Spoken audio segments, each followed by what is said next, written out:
मानसिंग नावाचा एक राजा होता. त्याच्या राणीचे नाव काजळावती.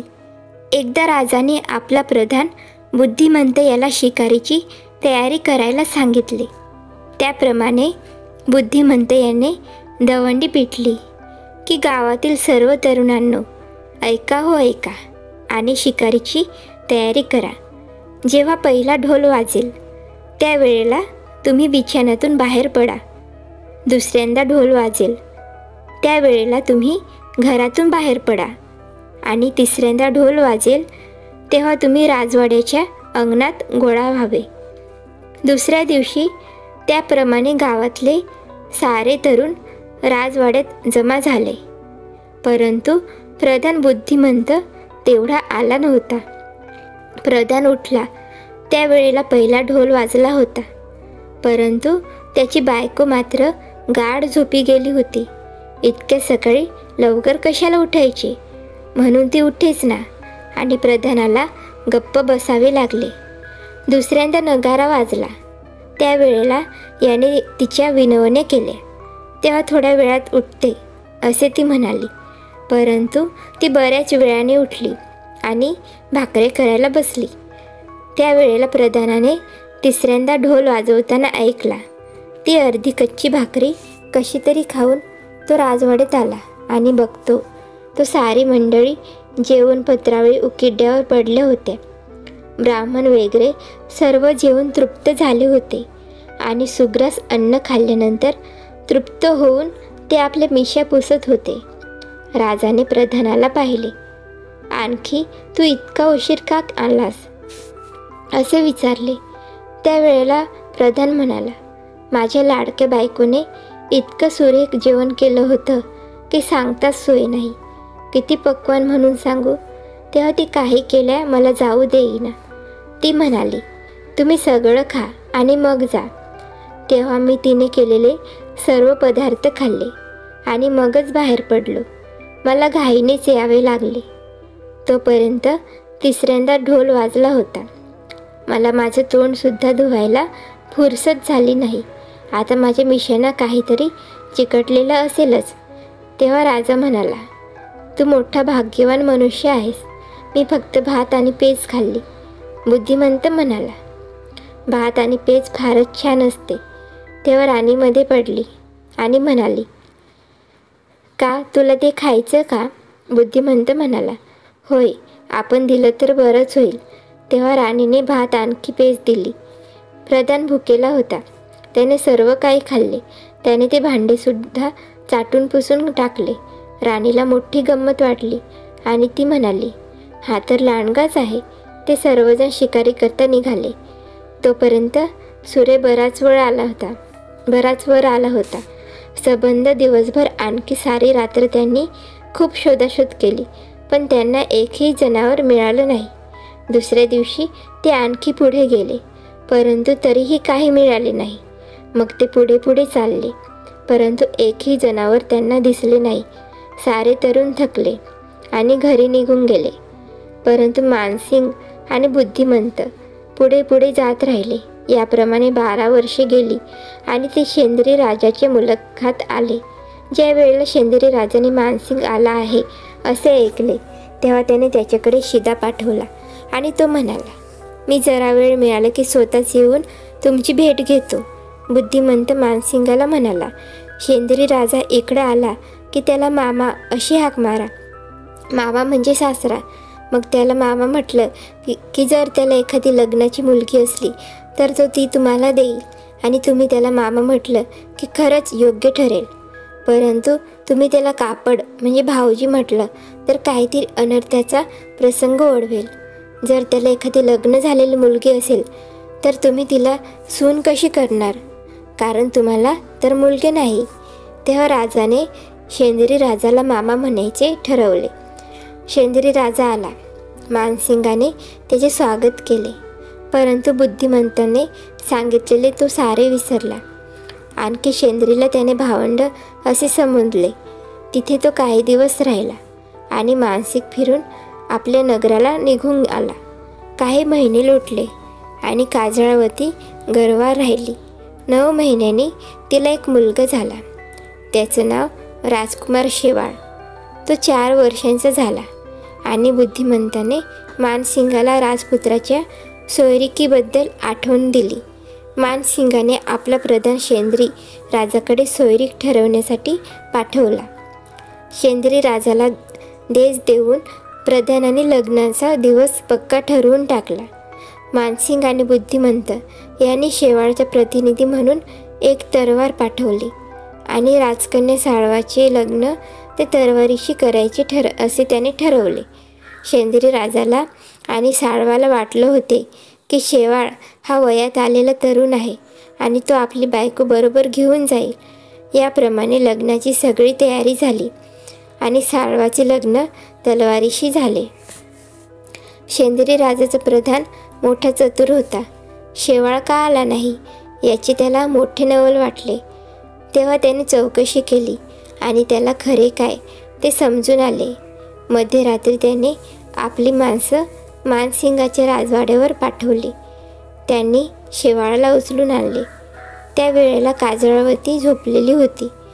शेंद्री राजाच्या प्रधानाने शेवाळाला उचलले आणि त्याला लग्नाच्या मांडवात साळवाजवळ नेऊन ठेवले. बाकी सर्व माणसे झोपलेली होती. त्याने एक चिठ्ठी लिहिली आणि तिच्यात सारे काही लिहिले. ते पत्र साळवाला होते. त्याने तिला असा सल्ला दिला की या मुलाला तू वाढव आणि त्याच्याबरोबर तू राज्य कर.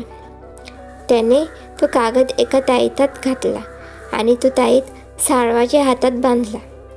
काही वेळाने शेवाळ जागा झाला आणि आपली आई जवळ नाही असे पाहून रडू लागला. साळवा अचानक जागी झाली. आणखी एक लहान मूल आपल्याजवळ निजलेले पाहून तिला विस्मय वाटला. ती मनात म्हणाली, हा मुलगा इथे माझ्याजवळ आहे. असे पाहिले तर कोणालाही तो माझा मुलगाच वाटेल आणि लोकांना असे वाटेल की मी कुमारिका नाहीच. ते मला नावं ठेवतील. माझे आईबाप माझ्यावर रागवतील. माझा सासरा मला घालवून देईल.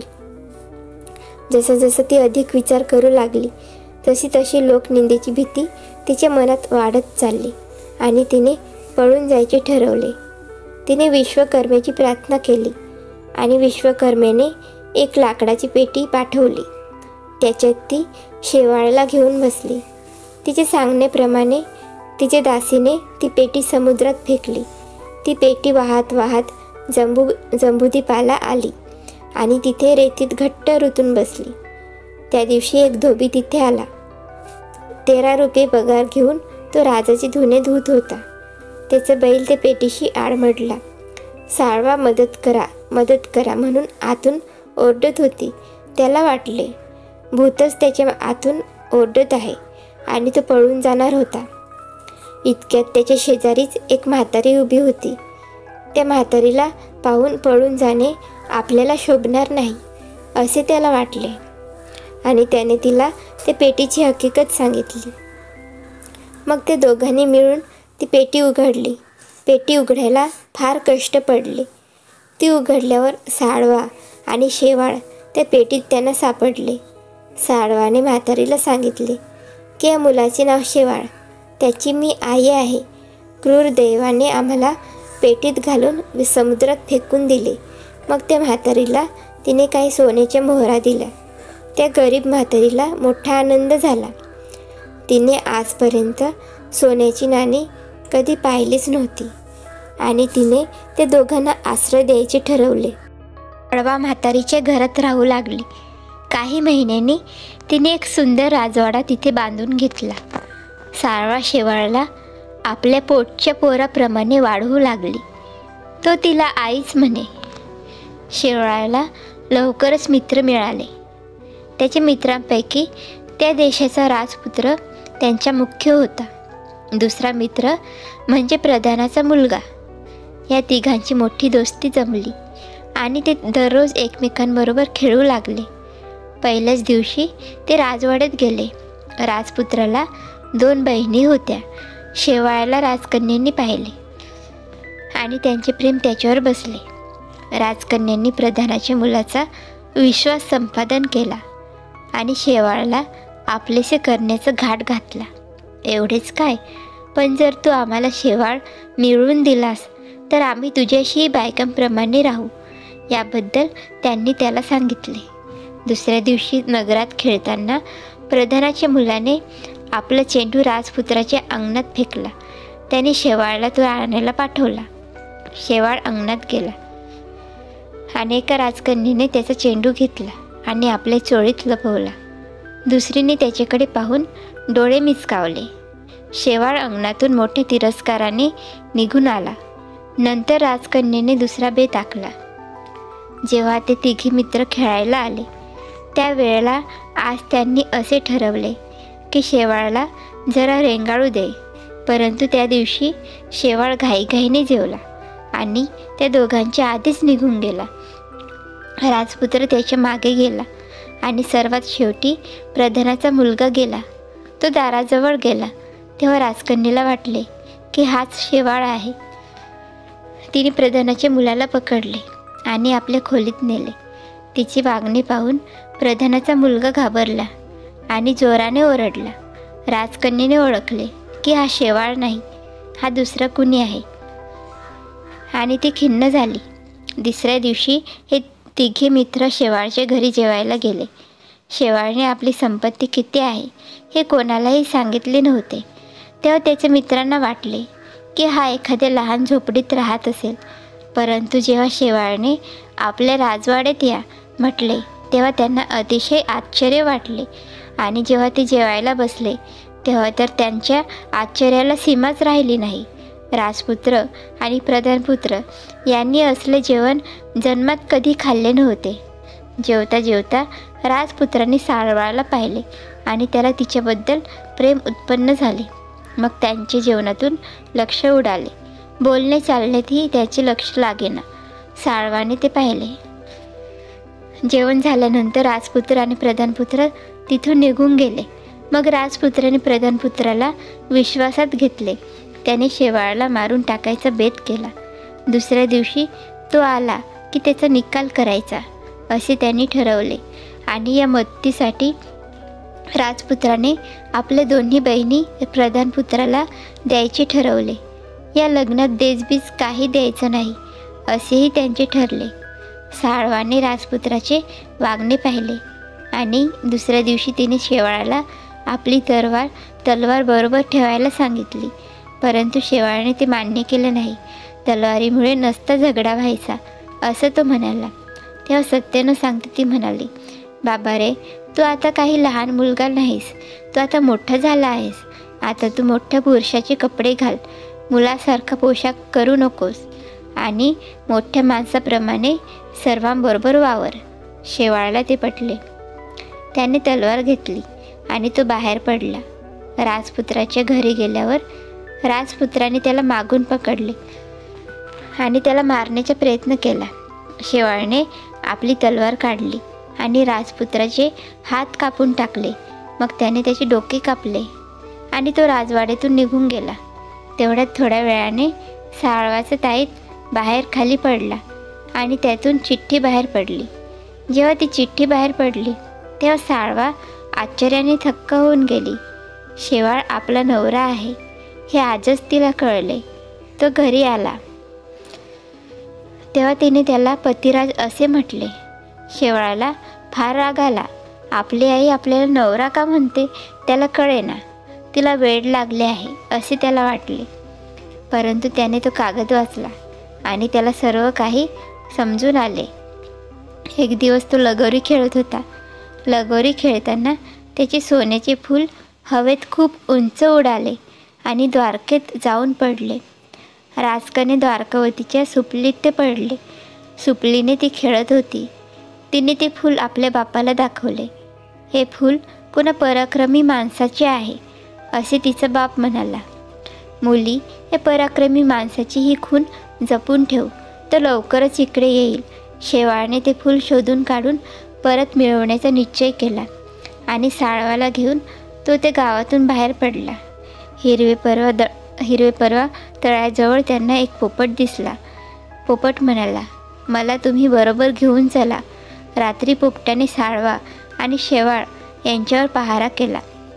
एक दिवस पोपट निजला आणि आपल्या नखात ती तलवार धरून झोपेत बोलला, जर इथे कोणी परका मनुष्य आला तर त्याला मी मारीन. त्याच वेळेला तिथे एक चोर आला. तो पोपट बडबडताना पाहून त्याला गंमत वाटली, पण तो पोपट गाढ निजलेला होता. त्या चोराने शेवाळची पुन्हा घोडी पळवली. ती घोडी त्याने पोसल्या राजाला विकली आणि त्याने पुष्कळ पैसा मिळवला. सकाळी शेवाळ बघतो तर आपली घोडी नाहीशी झालेली आणि त्याने पोपटाला दोष दिला. आता त्यांना पायाने चालावे लागत होते. काही दिवसांनी ते एका नदीजवळ आले. नदी फारच खोल होती. पोपटाच्या सल्ल्याप्रमाणे त्याने तराफा तयार केला आणि त्याच्यावर ते बसले. साळवा आणि शेवाळ तराफा वलवीत होते आणि पोपट मजेत बसला होता. नदीच्या मधोमध आल्यावर मोठा वारा आला. आणखी तो तराफा उलटला. तिघेही जण पाण्यात पडले आणि पाण्याच्या स्रोताबरोबर वाहत गेली. साळवा वाहत वाहत हळदावतीच्या राज्यात आली आणि शेवाळ कुकावतीच्या राज्यात आला. साळवा तीरावर बेशुद्ध पडली. हळदावती राणीच्या दासी पाणी भरायला तिथे आले होत्या. त्यांनी तिला पाहिले आणि त्यांना तिची दया आली. त्यांनी तिला उचलून राणीकडे नेले. ती शुद्धीवर आली तेव्हा तिला राणीने तिची हकीकत विचारली. ती राजकन्या आहे असे पाहून हळदावतीने तिची आपली सहचरी म्हणून नेमणूक केली. इकडे शेवाळ शुद्धीवर आला आणि आपण राणी कुकावतीच्या राज्यात आहोत हे त्याने ओळखले. कुकावतीच्या राजाकडे तो गेला आणि त्याने त्याच्याकडे शिपायाची नोकरी पत्करली. पोपट वाहत गेला आणि मस्ती करता ओरडू लागला. एका पारव्याने त्याला पाहिले आणि त्याला दया आली. त्याने त्याला उचलले आणि स्वतःच्या घरट्यात गेले. पोपटाची सारी पिसे झडून गेली होती. काही महिन्यांनी त्याला बळ आले आणि त्याची पिसे पण वाढून टपटिपीत दिसू लागली. मग पोपटाने पारव्याचे आभार मानले आणि तो शेवाळच्या शोधात निघाला. लवकरच त्याला कुकावतीच्या राजाकडे शेवाळ नोकरीला आहे असे कळले. शेवाळला पोपटाला बघून फार आनंद झाला आणि त्याने साळवाचा शोध घे म्हणून पोपटाला सांगितले. पोपट उडाला, पुष्कळ उडाला आणि हळदावतीच्या राज्यात आला. तिथे त्याला साळवा दिसली. तो तिच्याजवळ गेला. त्याला पाहून साळवाला अतिशय आनंद झाला आणि ती शेवाळची चौकशी करू लागली. पोपट म्हणाला, शेवाळ मेला असे ऐकल्याबरोबर साळवाने जीव द्यायचे ठरवले. आता तिची सगळीच आशा नाहीशी झाली होती. तिने तराफ्याला एक रेशमी दोरी बांधली आणि तिचा फास करून गळफास लावून मरायचे ठरवले. पोपटाने हे पाहिले. ती आता थोड्या क्षणात मरणार. तेव्हा तो म्हणाला, बाई ग, हा गळफास काढून टाक. मग तो म्हणाला, बाई ग, शेवाळ सुखरूप आहे आणि कुकावतीच्या राज्यात तो काम करतो आहे. साळवा पोपटावर रागावली. तेव्हा पोपट म्हणाला की तुमच्या सुखांच्यामुळे मी पण खूप काही भोगलं आहे म्हणून तुम्हाला शिक्षा करायची मी ठरवलं. मग तो शेवाळकडे आला आणि म्हणाला, साळवा मेली. शेवाळने सुद्धा गळफास लावून मरायचे ठरवले. अगदी शेवटच्या क्षणी पोपट्याने त्याला खरे सांगितले आणि वाचवले. मग पोपट घोडीच्या शोधात निघाला. त्याला ती घोडी पोसल्या राजाच्या तबेलात दिसली. शेवाळला पुन्हा घोडी कुठे आहे ते कळले. तेव्हा त्याने आपली नोकरी सोडली आणि तो पोसल्या राजाकडे गेला आणि म्हणाला, मी एक चांगला मोतदार आहे. पोसलेला मोतदार हवाच होता. पुन्हा खात नव्हती की पीत नव्हती. त्या पोसल्याने शेवाळाला नोकरीवर ठेवायचे ठरवले. पुन्हाने शेवाळाला पाहिले आणि ती खाऊ पिऊ लागली. पोसल्याला मोठा आनंद झाला आणि पोसल्या शेवाळाला विशेष आदराने वागवू लागला. एकदा पोसल्याने शेवाळाला घोडीवर बसायची परवानगी दिली.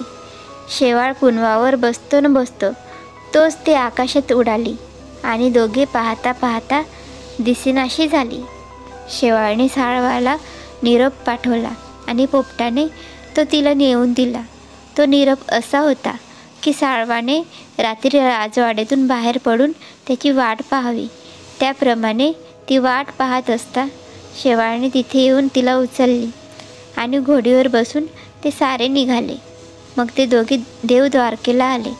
शेवाळ राजाकडे आला आणि त्याने फुलाबद्दल चौकशी केली. त्याच वेळेला साळवाने द्वारकावतीला पाहिले. तिच्या डोक्यात ते फूल होते. तिने ते शेवाळाला दाखवले. तेव्हा शेवाळाने राजाला माझे फूल परत दे अशी विनंती केली. राजाने ते मानले नाही. मग शेवाळाने त्या फुलासाठी युद्धाचे आव्हान दिले. राजा हसला आणि आपल्या सैनिकांना त्याने शेवाळाला बांधायचा हुकूम दिला. परंतु शेवाळाने त्या साऱ्या सैनिकांना मारून टाकले. मग राजाने शेवाळ आणि साळवा यांना मारायचा हुकूम सोडला. परंतु शेवाळाने राजाचे सारे सैनिक मारून टाकले आणि साळवानेही मोठा पराक्रम गाजवला. तिने आपल्या हातात एक लोखंडी काठी घेतली आणि त्या काठीने तिने सैनिकांना मारून टाकण्याचा सपाटा लावला. त्या दोघांचा पराक्रम पाहून राजाचे सैनिक पळू लागले. राजाने फूल द्यायचे कबूल केले. तो फूल घेऊन आला आणि ते फूल त्याने शेवाळाला दिले. त्याने आपली मुलगी द्वारकावतीसुद्धा शेवाळाला दिली. देजाची मागणीच केली नाही. शेवाळ आपल्या राज्यात साळवा आणि द्वारकावतीला घेऊन गेला. तेव्हा मानसिंगला आपल्या कित्येक वर्षे नाहीसे झालेल्या मुलाची कथा ऐकून तो त्याचे स्वागत करायला धावला. नंतर काजळावती दिसली. तेव्हा साळवाने शेवाळाला कसे वाढवले हे तिला कळले. तेव्हा तिने तिचे आभार मानले. द्वारकावतीशिवाय सर्वजण मोठ्या आनंदात होते. शेवाळाने द्वारकावतीला तिच्या दुःखाचे कारण विचारले. तेव्हा ती म्हणाली की मला मरते मानवाबरोबर राहायला आवडत नाही. तेव्हा शेवाळाने उदार मनाने तिला देव द्वारकेला परत जायची परवानगी दिली. तो म्हणाला, तू देव द्वारकेला जा आणि एका देवाबरोबर लग्न कर. काही दिवसांनी साळवा आणि शेवाळ शेंदरी राजाला भेटायला गेले. त्याने त्यांचे स्वागत केले. तिथे 1 महिना राहून ते आपल्या राज्यात यायला निघाले. परंतु कोणतेही गाव लागण्यापूर्वीच रात्र पडली. एक माहीत नसलेल्या डोंगराच्या पायथ्याशी ते पोचले. आपण वाट चुकलो आहोत असे त्यांना कळले. आता काय करावे ते काही त्यांना सुचेना. साळवा रडू लागली. इतक्यात एक भेकर हरिण त्या बाजूने जात होते. त्याने रडण्याचा आवाज ऐकला आणि तिथे आले. वाट चुकलेले ते वाटसरू आहेत असे पाहून भेकराने त्यांना मदत करण्याचे ठरवले. त्याने साळवाला आपल्या पाठीवर बसायला सांगितले. ती बसल्यावर त्याने तिला डोंगराच्या पलीकडच्या बाजूला नेऊन सोडले. मग ते भेकर परत आले आणि शेवाळाला पाठीवर घेऊन साळवाला उतरवले होते तिथे आले. पण साळवा तिथे नव्हती, कारण खापरे चोराने तिला पळवून नेली होती. त्याने तिला नेहमी राजाला नेऊन दिली आणि मोबदल्यात भरपूर बिदागी मिळवली. साळवा दिसली नाही. तेव्हा शेवाळाने पोपटाला तिचा शोध करायला सांगितले. पोपट उडाला. ती नेहमी राजाच्या राजवाड्यात आहे असे त्याने पाहिले. मग तो परत शेवाळाकडे आला आणि त्याला नेहमी राजाचे घर त्याने दाखवले. शेवाळ नेहमी राजाकडे गेला आणि त्याने साळवा मला परत दे असे सांगितले. नेहमीने नकार दिला. शेवाळाने युद्धाचे आव्हान दिले. त्या लढाईत नेहमीला शेवाळाने ठार केले. मग साळवासह शेवाळ घरी परतला. मानसिंग राजा मेल्यावर शेवाळ सुखाने राज्य करू लागला. तुम्हाला ही कथा आवडली तर लाईक करा, कमेंट करा आणि अशाच नवीन नवीन गोष्टी ऐकण्यासाठी चॅनलला सबस्क्राईब करा. धन्यवाद.